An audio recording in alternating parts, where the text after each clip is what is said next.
صاحب العربيه قال لي كده بالنص. بسبب المشكله ديت انا هبيع العربيه. هي مشكله مستفزه شويه وصوت غريب. سبب المشكله حاجه بسيطه خالص. انا دلوقتي على السكه سمعكوا الصوت، ركزوا كده مع صوت، في صوت صفاره سامعين بيزيد مع السرعه. صوت صفاره كده مزعج جدا. كده الصوت مسموع. حل المشكله حاجه تافهه جدا جدا. هقف على السكه دلوقتي واوريكم ايه سبب المشكله. ندي الانتظار بتاعنا.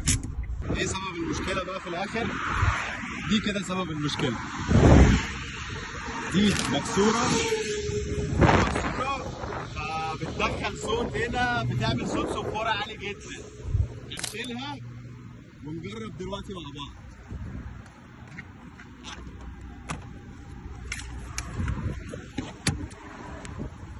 نركنها كده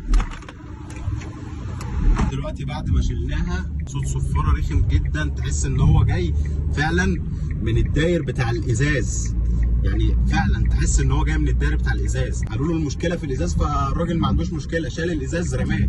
الصوت كان بيبقى قوي قوي على ال60 على ال80 كمان، والصوت مش موجود تماما. دي الفكره اللي احنا بنتكلم فيها على طول.